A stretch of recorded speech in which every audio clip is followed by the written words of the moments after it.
What's happening, all you minties? This is the Uncanny Omar from Near Mint Condition, the home of collected editions.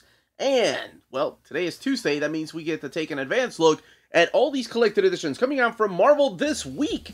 So let's get started.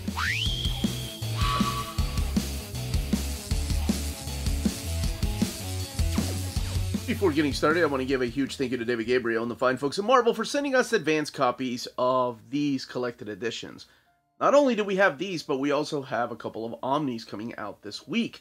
But in this batch, we have an Epic Collection, one that's been reprinted, some trade paperbacks, an anthology, and an oversized hardcover of the latest Avengers by Jason Aaron. So we got a lot to talk about, and I gotta make sure I don't go over too long on a few of these books, and I really want to, believe me, because we are talking about Miracleman, one of my favorite stories. And of course, the introduction of one of my favorite characters of all time. So I'm going to try to be mindful of my time. And speaking of time, if you're not interested in some of these books, in the description of the video, I always leave timestamps for you all to jump around in case you want to skip something. Sometimes, like in the case of Miracleman or Trials of X, I do have to talk about some spoilers of things that happened before. So you may want to skip those. But I like to warn people ahead of time when I'm about to jump into spoilers. It's just what I do. I hate to ruin a story for anybody. And before we go any further, check out our Patreon and Spreadshop. It's a great way to support the channel if you can do so. Alright, let's go ahead and get started. Let's talk about the Illuminati first. So here we have Illuminati. This is a trade paperback that has been reprinted. It was originally released in a standard size hardcover many years ago. And then it was part of the New Avengers, complete collections, the oversized hardcovers. So the Illuminati is a one-shot. It's a New Avengers Illuminati one-shot written by Brian Michael Bendis, drawn by Alex Maleev. And then this also collects the 5-issue miniseries, co-written by Brian Reed and drawn by Jim Chung. As a matter of fact, there's the Jim Chung cover.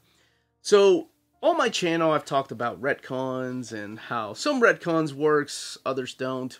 And people have agreed with me, people disagree with me, because we all have something about comics that is just so sacred to us that nobody else should touch it. Well, that's what this is. This is one of the biggest retcons of the Marvel Universe. And a retcon, for those people that don't know when I've talked about it, is when they go back and redo history, comic book history. It becomes part of canon history, if you will. Of course, retcons have existed before comics. I think canon existed during the Bible, I think is where it came from. The term came from canon, what isn't. But it's when Brian Michael Bendis, during his time writing New Avengers, decided that, hey, there was this secret group of characters from the Marvel Universe that sat around and decided what was going to happen with the Marvel Universe, how it was going to come to shape, what events they were going to get involved in.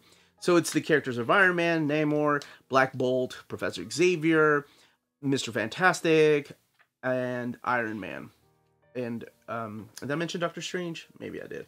But they're all sit around and discuss pretty much the way the Marvel Universe is going to move going forward, no matter what big event arises. Now, the first one-shot is kind of a lead-in to Planet Hulk. They all decide, hey, you know, the Hulk has done enough damage here on Earth. It's time to ship him off and give him his own planet. That's what the first one-shot is. And then the miniseries kind of helps explain how these characters first came together, when they came together, and pretty much they all agree on what to do with this oncoming doom or how to handle these circumstances. And again, all of it retcon. I know that sometimes I think people have believed that this all started in the 60s with Stan Lee and Jack Kirby. No, it didn't start until the early aughts during New Avengers. So the miniseries talks about the events of the Infinity Gauntlet. They decide what to do with the stones, the events of the Secret Wars, but Secret Wars 2, the events of the coming of Marvel Boy. And they also touch upon, you know, what happens if one of the members isn't there. Like, you're probably asking yourself, I know I did. Well, how can this have happened if, you know, Doctor Strange wasn't Doctor Strange at the time, it was Strange, or Professor Xavier was taken out of commission, or when Rhodey was Iron Man, or, you know, Black Bolt was dead, and of course he comes back. But anyway, that's kind of explained a little bit through this miniseries. Some people love this, some people hate it, some people are like, whatever. But like I always said, you know, even if you don't like it, because there are a lot of things that I don't agree with when it comes to retcons, it happened. And when it happens, it's just you got to roll with the punches and keep moving forward. Because there were some, well, I know I've stated that I'm not the biggest fan of this idea, there were some great ideas that came from this, especially in Jonathan Hickman's run of New Avengers. So, but this is where it all began, and now it's available in trade paperback. Probably due to maybe some of these members appearing in some movie. But the book retails for $19.99. Not much as far as extras, just pretty much the sketches. It has 152 pages and just collects the Illuminati miniseries as well as the New Avengers Illuminati one-shot. Star Wars Darth Vader by Greg Pak, Volume 4, Crimson Reign. Man, what a mouthful, but that's exactly what this is. This is Darth Vader Volume 4, written by Greg Pak. Kind of makes me wish they would go and give us a Volume 2 of the omnibus of Star Wars, which after Jason Aaron left, it was, Kieran Gillen, and then I think Greg Pak took over the run. 3 different artists working on this: Leonard Kirk, Guy Vayonova, and Rafael Ienco doing the art. And if you're not familiar with what's going on in the Crimson Reign era of Star Wars, they kind of give you a quick little synopsis. And the beauty of that and War of the Bounty Hunters is that you don't need to read what's going on in the miniseries to understand what exactly is happening throughout the galaxy, because it's all connected. And they kind of catch you up to speed, because Crimson Reign ties into Star Wars, it ties into the Bounty Hunters series, and it ties into Darth Vader and Dr. Aphra. Now, Crimson Reign is also the middle part of this 3-part epic. So what kicked off with War of the Bounty Hunters goes into Crimson Reign, and when Crimson Reign is over, that leads into I think it's Hidden Empire is what it's called. But right now we're going through Crimson Reign. Now I've done an overview of Crimson Reign, and I think the Bounty Hunters, maybe it was Dr. Aphra. And those vary, because in Crimson Reign, it's the characters in Crimson Dawn meeting and talking about, okay, there is a force that is kind of telling the universe where to go. And we are being manipulated into letting this force, this one person, just shape the way of the galaxy and the universe. And we have to put a stop to it. So the names are brought up. The Emperor and Darth Vader. The idea of the Sith, that the Sith have to be stopped. Now the Crimson Dawn is teaming up with the Rebel Alliance and a couple of bounty hunters. I love that. I love that first issue. And how, you know, you have like the Knights of Ren in there. But in stories like this, it's interesting because this all takes place between the Empire Strikes Back and Return of the Jedi. So you know where these stories are going to go. They're not going to matter in the end. They're a lot of fun, but the characters that appear through here that are not in the Return of the Jedi movie, I guess they could be behind the scenes. You know that they're not going to have the happiest endings. As a matter of fact, the end of the first one-shot of Crimson Reign, it pretty much spells out exactly what's going to happen to some of these characters and how they're not going to have the happiest of endings. We also have the return of Sabe through here. And Sabe played a big, important part at the very beginning of Greg Pak's Darth Vader story arc. And it was one of those moments that made my jaw drop, and I was really, like, taken back. Like, I did not see that coming. So you also have characters like Ochi of the Bastoon, and a bunch of these, well, I don't want to say they're bounty hunters, they're more like infiltrators. And Darth Vader and the Emperor are kind of figuring out who is behind the Crimson Dawn and destroying them one by one. That's what this particular part of Darth Vader is. Now, the story has 120 pages, or this trade paperback. It retails for $15.99. Let's look at the extras in the back, like this beautiful Ken Lashley drawing. There's one right there by Russell Donnerman. And then you have other variant covers. And again, $15.99, and has 120 pages. Now, the events here, like I said, were predated by art collected in this omnibus, and I'll be doing an advanced overview of the War of the Bounty Hunters omnibus, but they're predated by War of the Bounty Hunters. No word whether Dark Reign will be collected in omnibus format, but so far just in trade paperbacks. Oh, and one more thing, this collects issues 18 through 22 of Darth Vader, the series that Greg Pak launched. Hulk versus Thor, Banner of War. So this here collects Donny Cates' era of Thor and Hulk and mashing them together. So written by Donny Cates with Daniel Warren Johnson helping out in Hulk number 8. And Martin Coccolo doing the artwork. So this collects the War vs. Thor Banner of War Alpha. It collects Thor 25 and 26 and Hulk 7 and 8. And, you know, we've seen both of these opposing forces come together and fight before, and many, many times. But this is celebrating the 60th anniversary of both of these characters. So, I'm not gonna lie, this was just pure adrenaline-driven fun. It's Donny Cates just having fun with both of the series that he's writing, and for no reason at all, these characters are just clashing with each other. It all kicks off with Uatu just sitting there eating popcorn and enjoying the show that's about to start. Gives you a little bit of a background, what happened to Thor, how his status quo has changed since War of the Realms. So you've had to have read some War of the Realms to understand what's going on here. And then, of course, what's going on with Hulk, how he is a cosmic spaceship. And if you want to know more about that, I did do an overview of the Hulk Volume 1 by Donny Cates. I think it's Smashonauts, I think it's what it's called. Yes, he's a cosmic spaceship. Pretty interesting. I actually like that premise. But both of these characters are about to collide. And it's a ridiculous, just straight-on fight.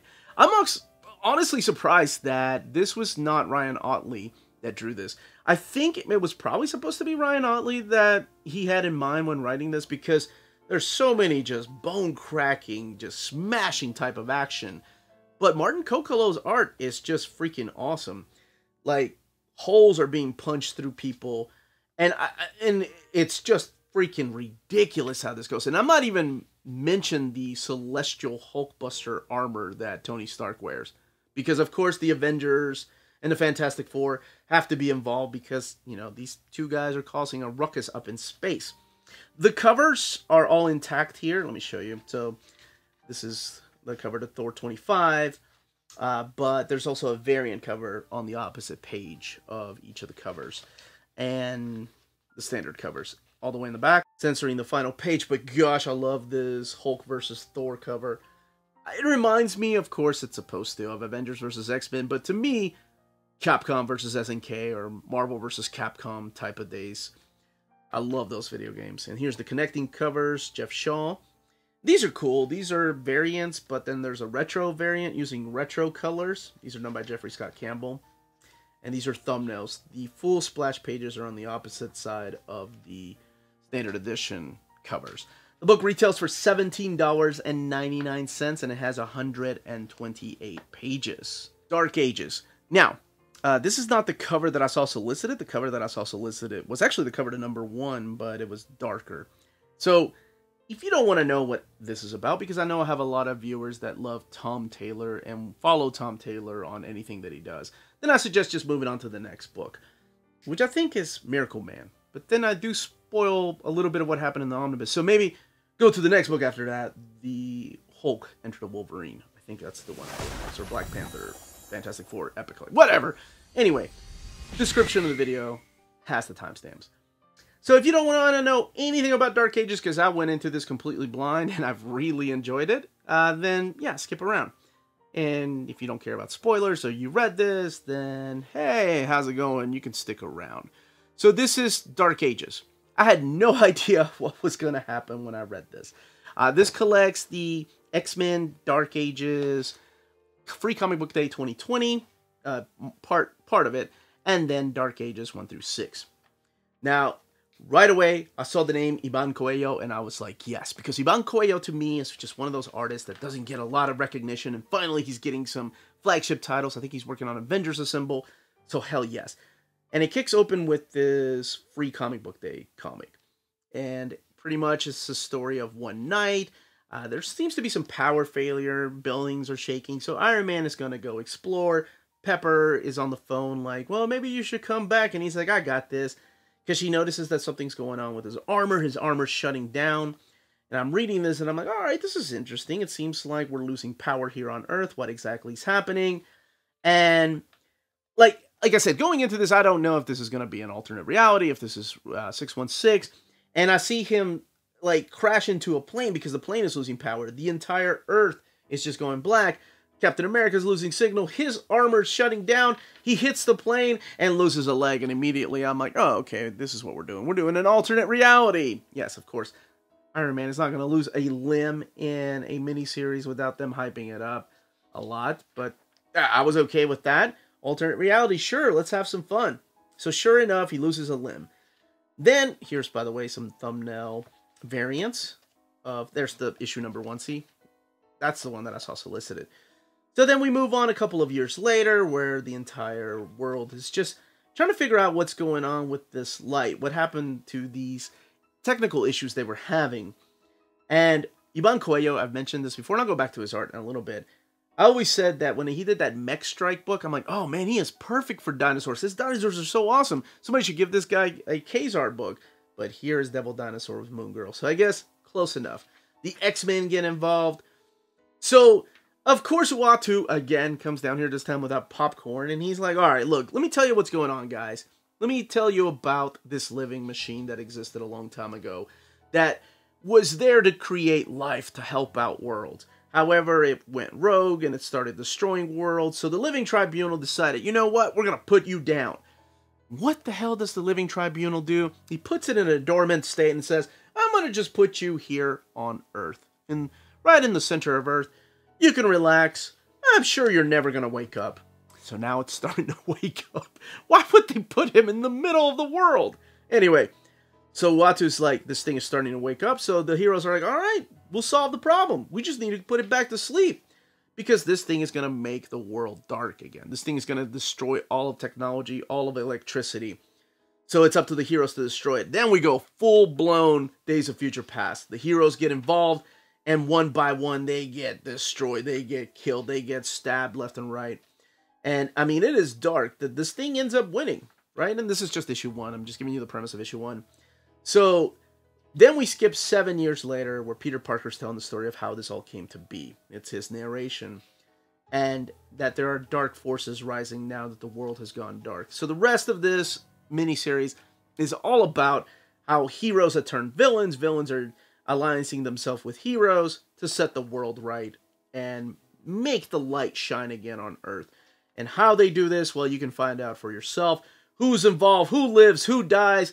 Holy crap. I didn't hear enough people talk about this. This was a lot of fun, and probably because I'm a big fan of alternate realities. I love the Age of Apocalypse, Days of Future Past that kicked it all off for me, Earth X, the Justice League Kingdom Come. You know, alternate realities that in the end don't matter, but you see these heroes that you're used to get destroyed and owned. Owned! People still say that? Let's look at the extras in the back. Here's a couple of sketches right here, and again, variant covers and thumbnails. Because at the end of the day, you know, this isn't 616, so it doesn't matter. Tom Taylor, like he's doing in DC, started that, what was it, Dark Metal? No, DC Metal, the one where they're medieval knights. You know, alternate realities. He's just having fun with it. This book retails for $19.99, and this one has 160 pages. And there is a lot of violence in this one, surprisingly. Now, before going to this one, I do want to warn people about spoilers, because I am going to be talking about what happened before this. This is Trials of X, Volume 1. Originally solicited as Reign of X 15 and 16, so Trials of X 1 and Trials of X 2 will now become Reign of X 15 and 16, in case you pre-ordered those and they were canceled for some reason. So before I even show you the content, I have to talk about spoilers of what happened in the Hellfire Gala. So just in case, just for those people that don't want to know anything, now you can move on to the next book, which is the Coming of the Black Panther Epic Collection. Alright, for you brave souls that have already read this or don't care about spoilers, what the contents are is The Trial of Magneto, issues 1 and 2, Sword number 7, New Mutants 20 and 21, and Marauders 23. The Trial of Magneto, why the hell is he going on trial? Well, that's because at the end of the Hellfire Gala, this huge party where the Krakoan mutants are just having a big old gala, there was a murder. So it was the death of the Scarlet Witch. And it's up to X Factor to investigate what happened to her.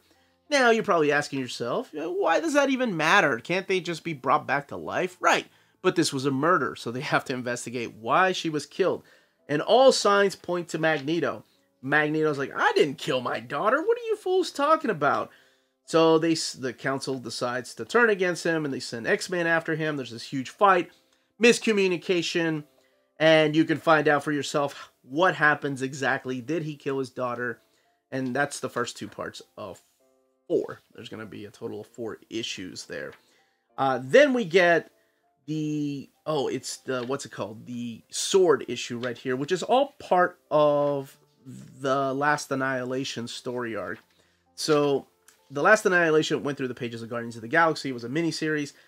And oh my gosh, if you've not read Al Ewing's Guardians of the Galaxy, it is phenomenal. You can wait for the trade paperback, the complete collection, or go and get the single volumes.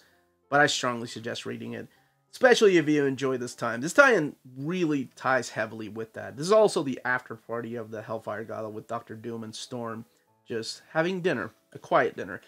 Then you have the New Mutants, and I feel like the New Mutants, this particular story, has just dragged and dragged on.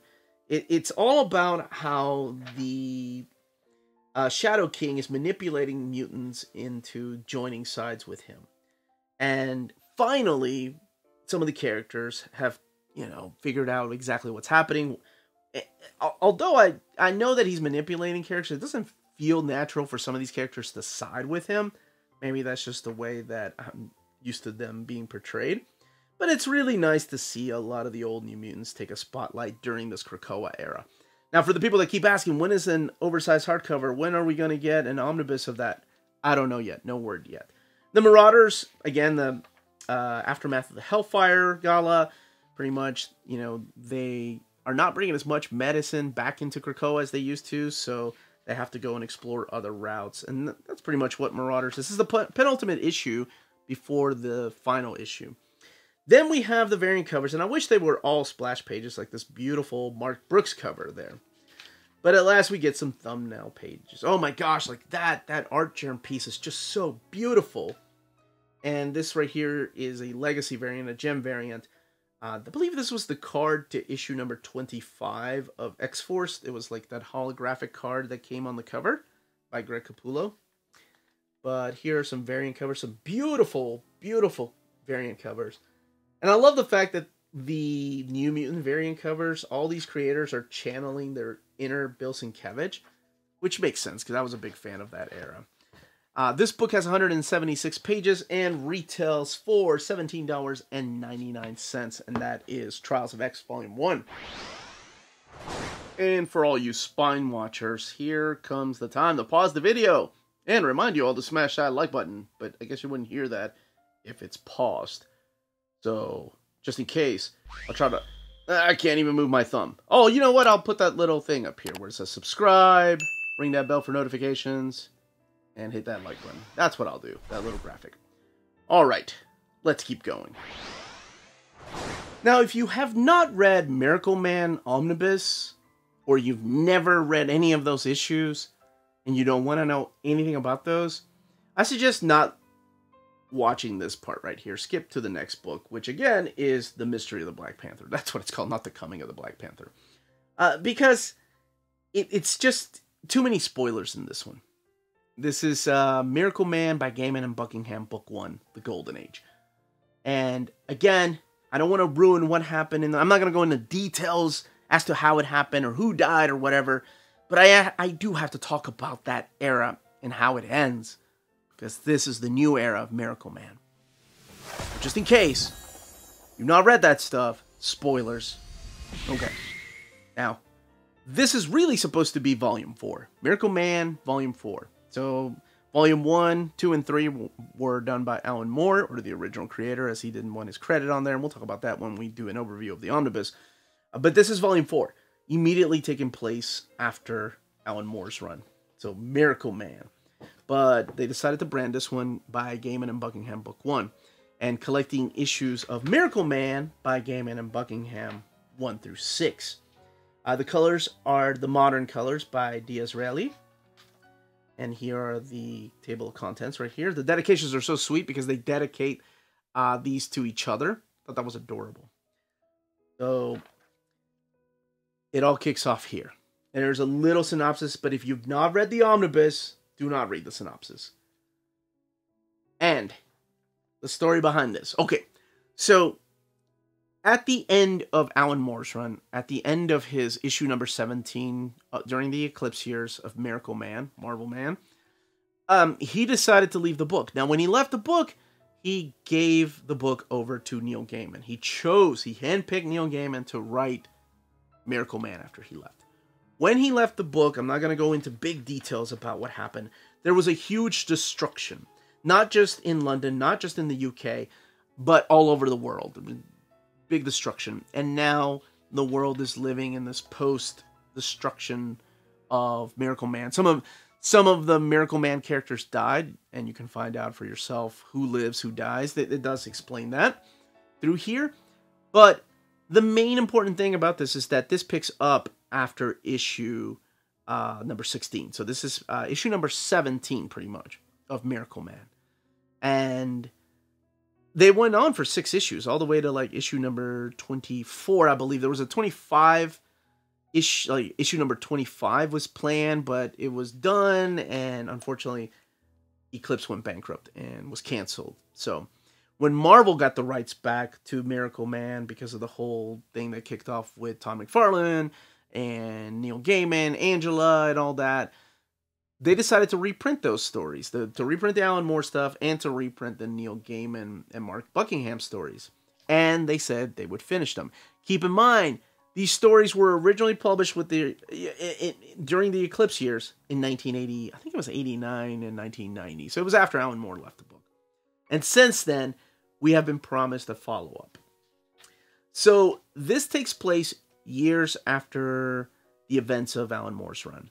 And what happened there, like I said, there was a big explosion, big destruction, and now we're living in a utopia, being transformed by alien technology. And if you're expecting to find Miracleman through these pages, it's not what you expect. It's a lot different than the Alan Moore run. This actually reads, and I hate to say it, but this reads more like Sandman than Miracleman, than your standard superhero book. Not that Miracleman was. So I've said this before, and I'll stress it again. Without Miracleman, without Alan Moore writing that, there would be no Watchmen, there would be no Swamp Thing, there would be no Sandman, there would be no Vertigo. It's like the snowball effect, the avalanche, one thing leading into another. And it was like Neil Gaiman was testing the water. So instead of writing about Miracleman and all those heroes that are now being treated as deities, like they're all gods because they have these powers, it's more about the supporting cast or some characters that just appeared in a panel or a page in the previous run, and how they're in this world, how they're living in this world. For example, the first story is about climbing these stairs. It's beautiful. It's so crazy the way that it's done, almost like a dreamlike thing. And the second story here is about a windmill, a guy that runs a windmill, because again, we're living in a utopia. We don't need electricity. We don't need to use resources. We can just power things by wind. And it's this man that's obsessed with beauty, and it's really interesting. And okay, the third story, I can't tell you who's in here, but it's about clonage and Andy Warhol. But the return of a character, I thought that was really awesome. And Mark Buckingham just experimenting with his art. It's a lot different than the stuff he did on Fables. If you read that, it's more like the stuff he was doing on Death or Sandman before he was inking. Here's Winter's Tale, and this is like a kid's book. It's beautiful. By the time you get to issue 6, that's when a lot of the stories start coming together. So that's really all I will say about this. So if you're expecting Miracleman throughout these pages, you might be disappointed. If you're expecting a direct follow-up to what happened to the big events in Alan Moore's run, you also might be disappointed. But if you're expecting just Neil Gaiman type of stories, that's exactly what you're going to get. An anthology of just different characters and how they react to this utopia that they're living in. So all the way in the back, I'm so glad they did this. So when they were reprinting these as single issues, they put extras in the back, like original art. So this is 1989, early 1989. Neil Gaiman and Mark Buckingham began their Miracleman story planning just by drawing sketches back here. This black and white art, my gosh, I kind of wish they would do an artist edition of this. And honestly, the only thing I didn't see that was back here are some of the Dave McKean covers that he did. But a lot of the other covers are in here, including the updated Mark Buckingham art.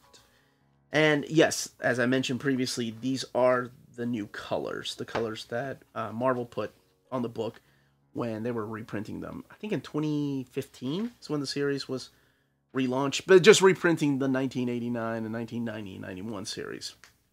So this book retails for $19.99. It has 192 pages. It has been previously collected in a hardcover, like a standard size hardcover. And this is the Golden Age. Now, they were working, Mark Buckingham and Neil Gaiman, on the Silver Age before Eclipse got canceled. And I cannot remember the name of the third age. I think it was like the Last Age, or I don't think it was the Dark Age. Maybe Dark Ages is on my mind, and that's why I'm saying that, but it could have been. But there was supposed to be a series of 3 arcs, and this was the first arc. So hopefully, as of 2022, they are going back to doing the single issues. Hopefully when those issues are done, we'll get all 3 arcs collected in one beautiful omnibus format. Fantastic Four Epic Collection Volume 4, The Mystery of the Black Panther. So this is collecting years 1966 to 1967. One of my favorite things about this is a reprint, by the way. The original printing came out a few years ago. This one retails for $39.99. My favorite thing about this is that usually when I do Epic Collections, especially if in the 70s or 80s, you'll see the writers. There's like 10 writers, 10 pencilers, 20 inkers, so many colorists, because by that time they were given the colors credit. But here it's just Stan Lee, Jack Kirby, Mary Severin, and even the inkers are Joe Sinnott and Frank Giacola. And the letters, there's 3 letters, which is more than the actual writers and artists. That's crazy. So this collects issues of Fantastic Four 52 through 67, annuals 4 and 5, and then material from Not Brand Ek 1 and 5. So kicking it off with the introduction of the King of Wakanda, the Black Panther. And of course, the Black Panther was this king of this fictional country named Wakanda, who just wanted to test himself by inviting the Fantastic Four over and then hunting them down like they're his prey. Of course, it was all just a game. You also get the introduction of Ulysses Claw, who comes in later just as Claw. There's so many things that happen. And of course, talking about Black Panther because there's a Wakanda Forever movie coming out. But so many other things happen. The friendship between Wyatt and Johnny, growing stronger. The Fantastic Four, celebrating coming back home, the return of so many villains. Ben getting jealous of Alicia and the Silver Surfer's friendship, so much so that he does something foolish, like ends up leaving her. There's the return of Claw. Silver Surfer and Doctor Doom granting that cosmic power. The Human Torch and Crystal's relationship getting deeper and deeper. Celebrating something important that happens to Mr. Fantastic and the Invisible Woman, or the Invisible Girl at the time.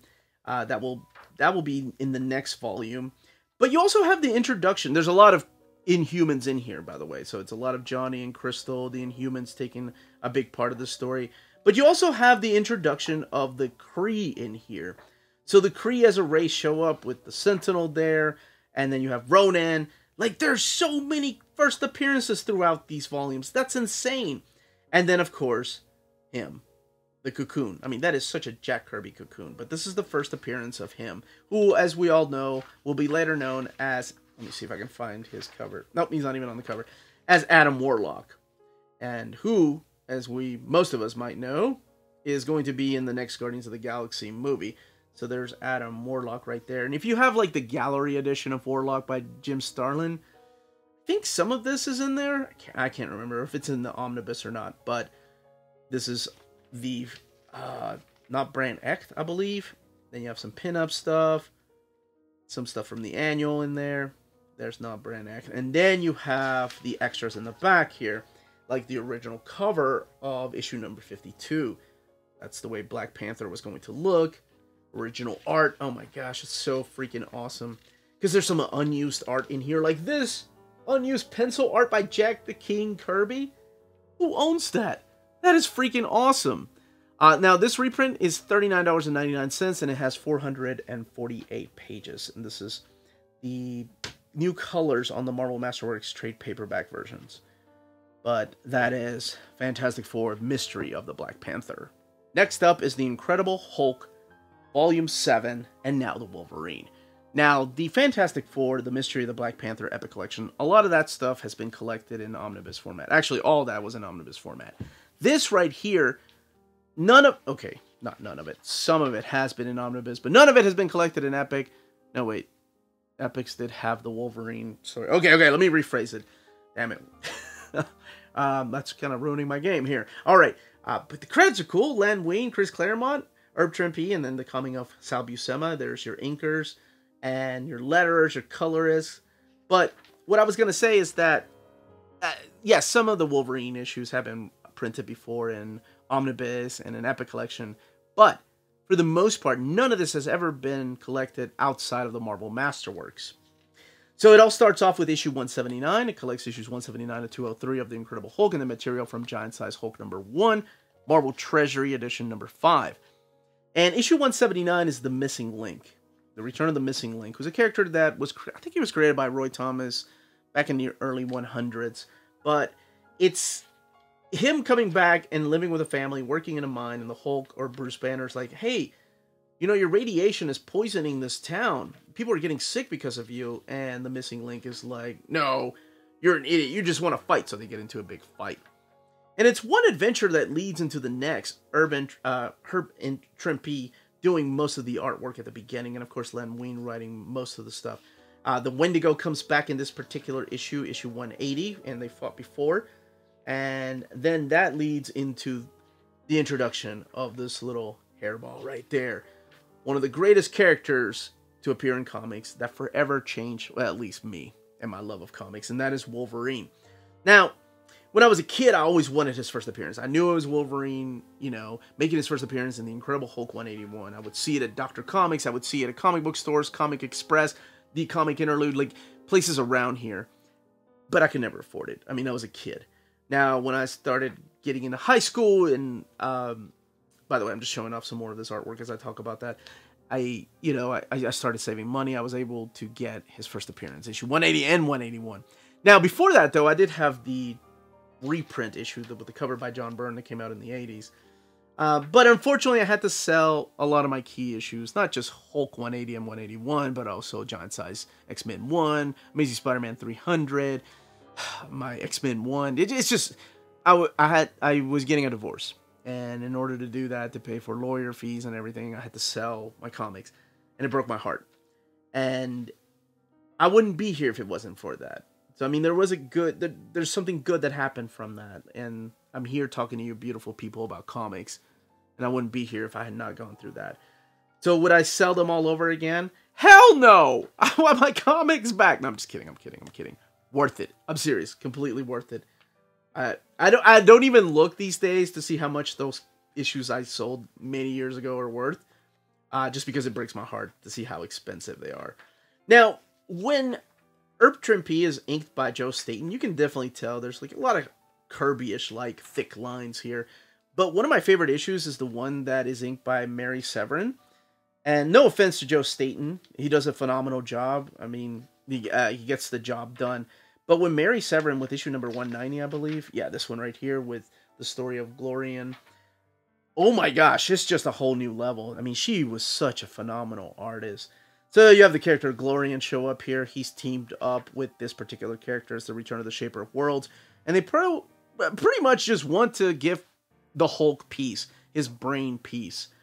But does that ever work for the Hulk? Haven't we tried that before to calm him down? I think he's just meant to be in eternal pain. Now, Sal Buscema takes over the run, and he becomes the ongoing penciler. And Sal Buscema was in the book when I was getting those back issues. So Sal Buscema, to me, was like a lot of my childhood growing up, reading the Hulk. Or those issues that I think were, that I could get cheap and beat up copies of. There's the Man Thing right there. This is from the annual, I think, where he has to fight a bunch of these Jack Kirby-like characters, the big monsters. But to a lot of people, to a lot of my viewers, I know that Herb Trimpe, this is the cover I was talking about, the issue I was talking about, annual number 5, where he has to fight a bunch of these monsters. That Herb was like their childhood Hulk artist. But to me, it's Sal Buscema. And then, of course, when in the 90s, when it was Del Keown, and then before that, John Byrne, Mike Mignola, like that stuff right there is the stuff I remember of the Incredible Hulk. Now, let's look at the extras in the back, because I'm sure in the extras we're going to have some reprinted stuff, like Giant Size Hulk #1, which just reprints the annual. There's some of the Marvel Treasury Edition #5, including some pinups and some original artwork, the pages from Foom, the design of Wolverine. Look how much they were hyping this guy up. Like, they gave him his own house hat. From the wilderness reaches of Canada comes the dreaded, deadly Wolverine. But is he hero or the most dangerous new supervillain ever? Some days, I don't know. Here's the... Yeah, this is it. This is the one I used to have. I think this collects, like, issues 180 and 181. But this is the way that I first read them. We didn't have trade paperbacks back then. We didn't have the internet. So you had to rely on reprints to try to find these issues that you were missing, that you wanted to read. But so cool that I remember that. I think I still have that somewhere. Some original art. The book retails for $44.99, and this one has 472 pages.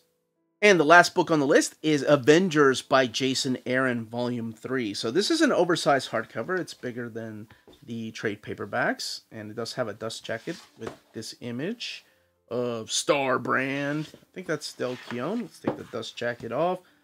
Here are some of the flaps right there. So you have a Del Keown piece right there, and I believe that's Stefano Caselli. So this here collects two different stories. It collects the, Challenge of the Ghost Riders, and then the new Star Brand story arc.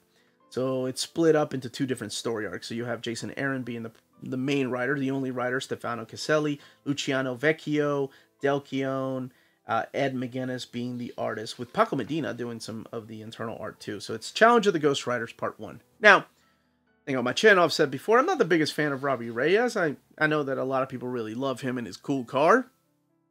So much so, there was a crowdfunding.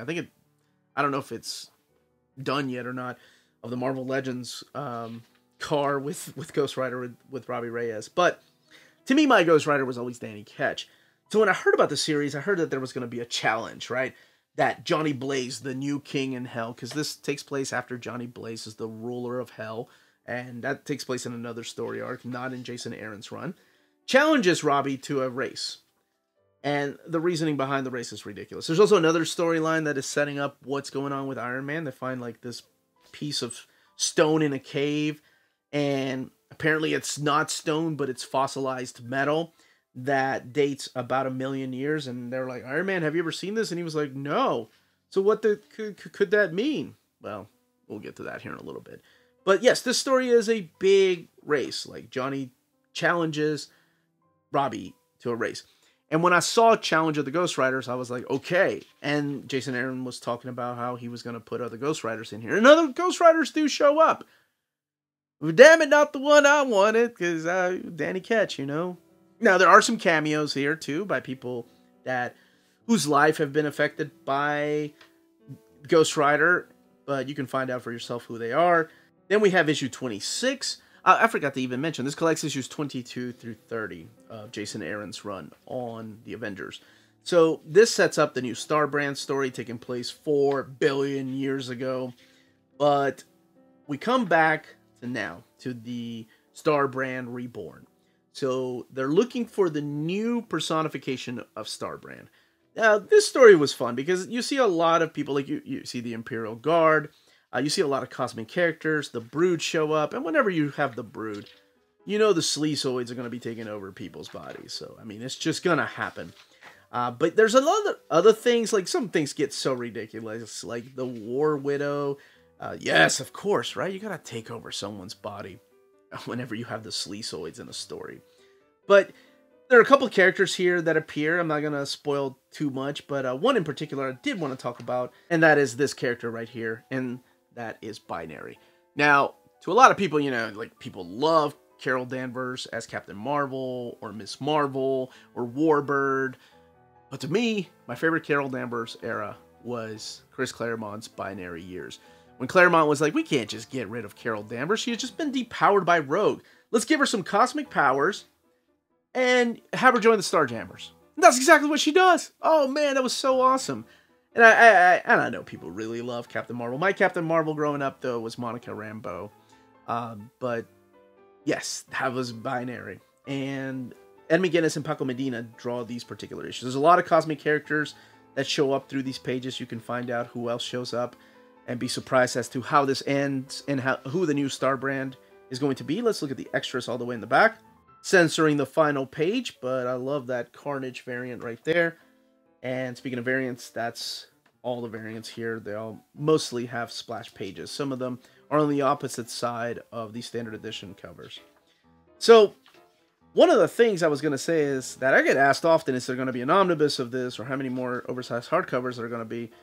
I don't know yet. I mean, he's written a lot, because he not only wrote this, he's up to like issue 50, he's doing Avengers Assemble, Avengers Forever, and then there's this omnibus coming out that he wrote, the Heroes Reborn omnibus, that ties heavily into his Avengers run. I'll be doing an overview of that, but I don't know yet. I mean, maybe they need to start pumping these out and then get the omnibus out.